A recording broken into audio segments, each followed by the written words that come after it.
If Trump were to run again and win, obviously you'd be happy. Would you accept that result? Of course. If he were to run again and lose, would you accept that result?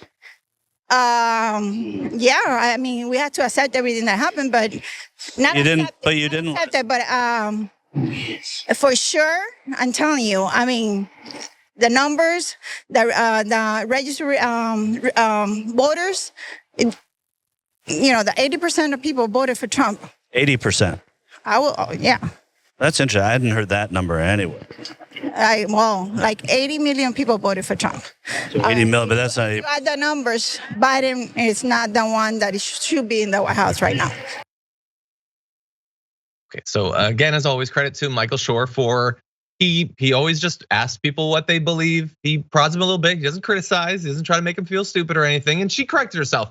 I'm gonna extend her another olive branch and say that she meant 80 million. She didn't mean 80% or whatever.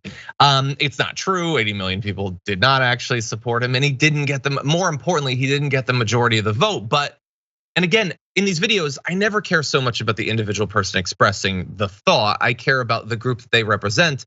And what she represented to me with her body language of like so clearly being uncomfortable that she was being pressed about why she believes that the election was stolen.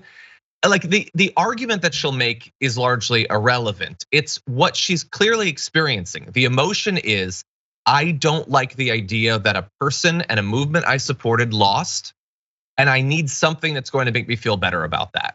And maybe it's a conspiracy about the election being stolen. Maybe it's a belief that America became a corporation in 1880, and so technically Biden is the president of that, but Trump is actually the president, or whatever QAnon, whatever. They just don't want to feel uncomfortable. People don't like it when people they support lose. They don't like it when sports teams they support lose.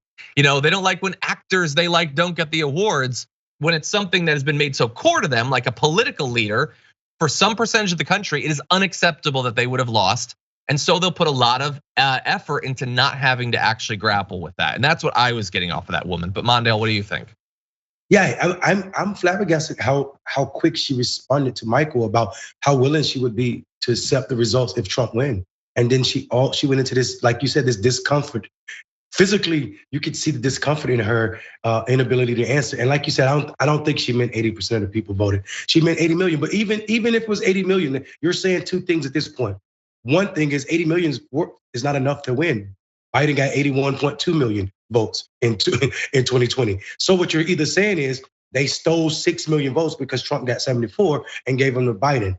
And to believe something of this mass on this scale could have happened is to buy into a, like you said, a different reality that is tied to the lack of responsibility or self-awareness or accountability, that maybe your ideas are not that of the majority of voters in this country, or at least those who voted in 2020 to oust Donald Trump.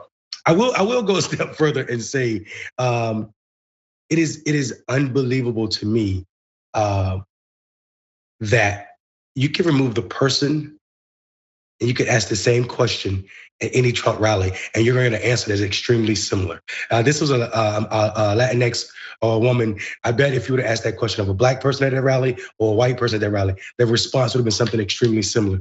And I think that is a testament to how gullible American politics are, especially those who are on the fringe. I seen a study once that said Republicans and Democrats use different parts of their brains, so we don't see facts the same way.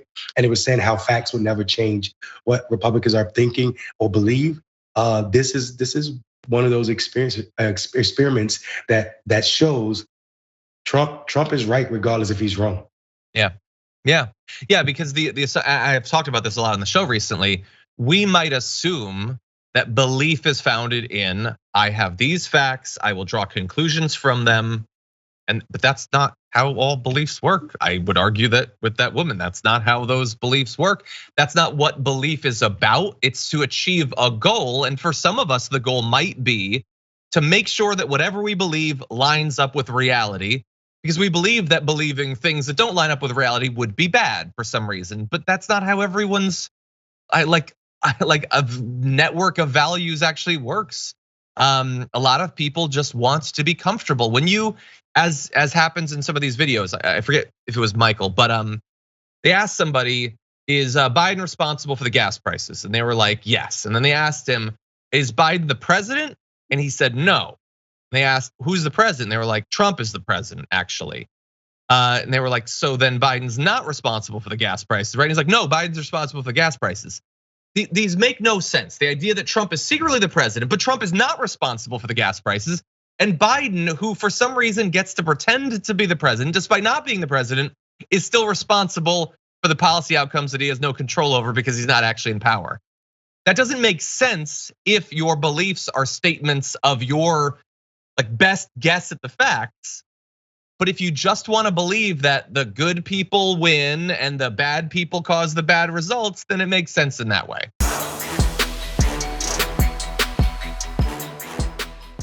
For more political news breakdowns, interviews, stories of activism, and me trying my hardest to care about the occasional big celebrity news story, subscribe to our YouTube channel at youtube.com/The Damage Report. And you can ring the bell wherever it is so you don't miss anything.